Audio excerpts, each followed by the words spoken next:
जय माता दी मित्रों, कैसे हैं आप सभी। आशा करता हूँ मित्रों आप सभी अच्छे होंगे, स्वस्थ होंगे। सावन के महीने में हनुमान जी की साधना करना बहुत ही ज़्यादा उत्तम और श्रेष्ठ रहेगा आप सभी के लिए। तो ज़्यादा लोग मेरे चैनल पे साधक लोग ही जुड़े हुए हैं, तो मैं उनको हनुमान जी की साधना बताना चाहता हूँ। सावन के महीने में भगवान शिव की और भगवान शिव के जितने भी स्वरूप हैं उनकी साधना करने का विधान और विधान बताया गया है। तो इसमें आपको हनुमान जी की साधना कैसे करनी है। 25 जुलाई 2021 से सावन का महीना शुरू हो रहा है और 22 अगस्त तक रहेगा। तो इसमें आपको क्या करना है कि पहले दिन से ही आपको साधना उठानी है हनुमान जी की। और पहले दिन से मत उठाइए, पहले दिन को छोड़ करके आप मंगलवार से उठाइए, मंगलवार से या फिर शनिवार से, ठीक है। क्योंकि हनुमान जी को मंगलवार का दिन विशेष रूप से प्रिय है। तो मंगलवार से यानी कि सावन का जो पहला मंगलवार आएगा उससे आपको साधना उठानी है। अब इसमें आपको क्या करना है कि हनुमान जी की मूर्ति अगर आपके पास में है तो बहुत ही ज़्यादा उत्तम। क्योंकि मूर्ति से क्या होता है ना कि मूर्ति से एक भाव अलग ही जागृत होता है और मूर्ति से जो शक्ति है वो बहुत जल्दी प्रसन्न होती है, बहुत जल्दी शक्ति स्थापित होती है मूर्ति के अंदर। तो मूर्ति अगर आपके पास में है तो बहुत ही ज़्यादा उत्तम है। मूर्ति आप रखो, नहीं तो आप फ़ोटो से भी आप कर सकते हो साधना। तो आपको सबसे पहले एक लकड़ी की चौकी के ऊपर लाल रंग का वस्त्र बिछाना है, उसके ऊपर हनुमान जी की फ़ोटो या फिर आप राम दरबार और या फिर आप हनुमान जी की फ़ोटो के साथ में शिव परिवार की भी स्थापना कर सकते हो। दोनों की आपको स्थापना करनी है। और फिर उसके बाद में आपको सबसे पहले पवित्रीकरण करना है, शुद्धिकरण करना है। एक लोटे में आपको जल ले लेना है, उसमें आपको गंगा जल की 1-2 बूंद डालनी है। उसके बाद में अपने ऊपर आपको छिड़कना है, उसके ऊपर आपको छिड़कना है फ़ोटो मूर्ति के ऊपर, और अपने आसपास में आपको छिड़क लेना है। उसके बाद में आपको हनुमान जी के समक्ष धूप जलानी है, दीपक जलाना है। हनुमान जी को जनेऊ आपको अर्पित करने हैं, हनुमान जी को लंगोट आपको अर्पित करना है, हनुमान जी को आपको लड्डू का भोग अर्पित करना है, एक तुलसी का पत्ता आपको हनुमान जी को ज़रूर अर्पित करना है।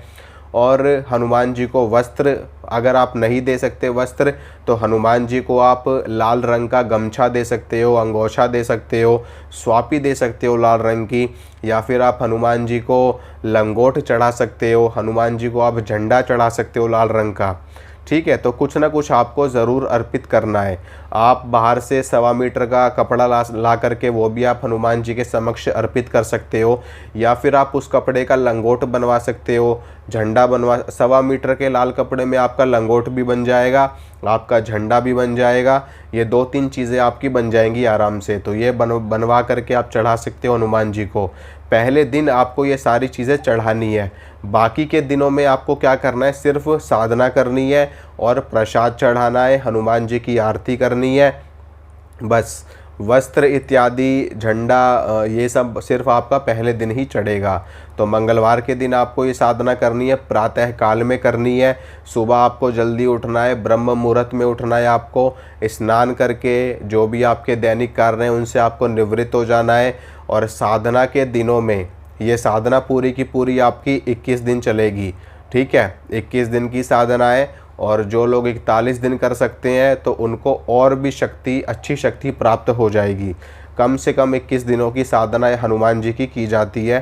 तो इसमें आपको पूरा का पूरा ब्रह्मचर्य का पालन रखना है। 21 दिनों तक ज़मीन पर आपको सोना है, और ज़मीन पे अगर आप नहीं सो सकते तो आपका बिस्तर अलग होना चाहिए, आपकी सोने की खटिया अलग होगी, ठीक है। वो चाहे आप चारपाई पे सो, चाहे आप तख्त पे सो, चाहे आप फोल्डिंग पे सो, चाहे आप सोफ़े पे सो, कहीं पर भी आप सोओगे तो वो अलग होना चाहिए। और पूरे साधना काल तक आपके बिस्तर पे कोई अन्य व्यक्ति ना ही बैठेगा, ना ही लेटेगा, ना ही कोई और उसको स्पर्श करेगा। हनुमान जी की साधना में विशेष रूप से ब्रह्मचर्य का पालन किया जाता है। इसमें आपको बिल्कुल भी लापरवाही नहीं करनी है, क्योंकि इसमें अगर आपने लापरवाही कर दी तो साधना तो आपकी असफल हो ही जाएगी, साथ में आपको और भी दिक्कत परेशानियां शुरू हो जाएंगी, ठीक है। अब आपको जब आप सारी पूजन हनुमान जी का सारा पूजन कर लोगे, संकल्प ले लोगे, उसके बाद में फिर आपको भगवान राम का नाम जपना है। ठीक है, हनुमान जी के मंत्र से पहले भी भगवान राम का नाम जपा जाएगा और हनुमान जी के मंत्र के बाद भी भगवान राम का नाम जपा जाएगा।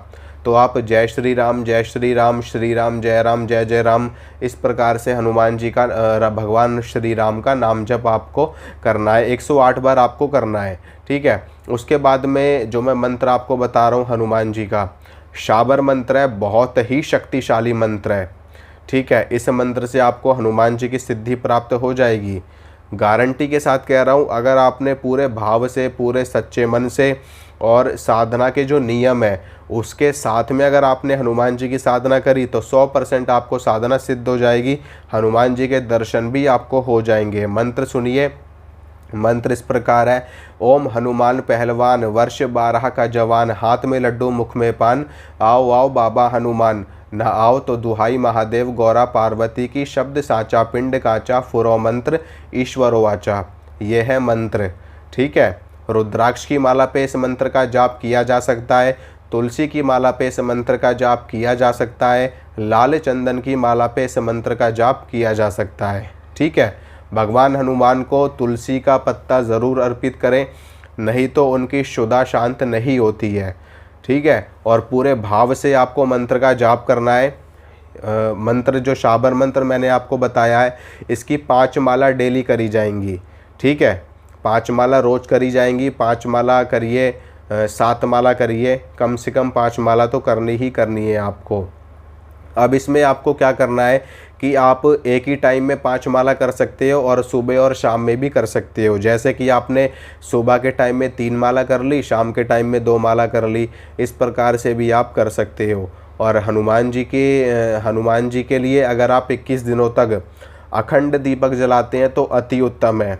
ठीक है, अखंड दीपक अगर आप नहीं जला सकते तो सुबह शाम का दीपक आपको ज़रूर जलाना है। शाम के टाइम हनुमान जी की आरती करनी है, सुबह के टाइम भी हनुमान जी की आरती करनी है। भगवान राम का नाम जप आपको आगे पीछे मंत्र के ज़रूर करना है। इसमें ब्रह्मचर्य का पालन किया जाएगा और इसमें आपको बिल्कुल सात्विक भोजन लेना है, बगैर प्याज लहसुन का। ठीक है, भोजन आप एक ही बार लोगे, एक ही समय आपको भोजन लेना है। उसके बाद में अगर आपको भूख लगती है तो आप फल फ्रूट वगैरह ले सकते हैं।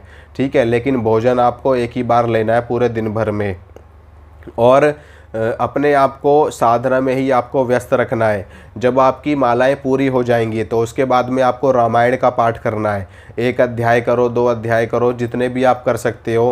1 पेज करो, 2 पेज करो, लेकिन आपको रामायण का पाठ आपको ज़रूर करना है, सुबह भी और शाम को भी।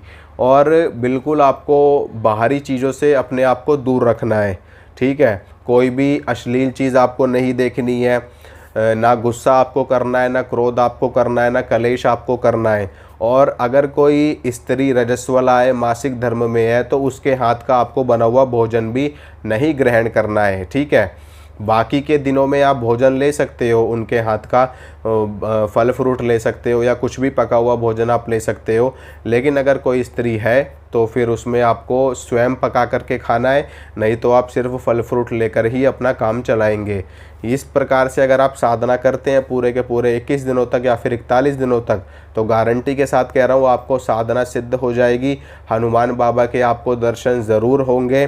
बाबा के दर्शन निर्भर करता है आपके भाव के ऊपर, आपकी आस्था के ऊपर, आपकी साधना के ऊपर, आपकी मेहनत के ऊपर, कि बाबा आपको सपने में दर्शन देंगे या साक्षात रूप से दर्शन देंगे या फिर और किसी माध्यम से आपको दर्शन देते हैं।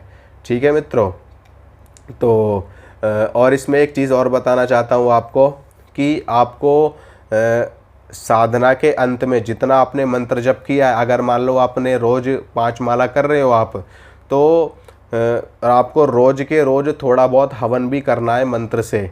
यानी कि 11 आहुति, 21 आहुति आपको मंत्र पढ़ करके ज़रूर डालनी है आपको उसके लिए आप छोटा सा हवन कुंड ले सकते हो। उसमें आप गोबर का जो उपला होता है, कंडा होता है, उसको सुलगा लो और देसी घी और कपूर डाल करके देसी घी की सहायता से रोज़ मंत्र पढ़ के 11 या 21 आहुति आपको मंत्र बोल करके डालनी है। ये आपका नित्य हवन चलेगा पूरा का पूरा 21 दिनों तक, 41 दिनों तक। आपको निश्चित रूप से सिद्धि प्राप्त हो जाएगी।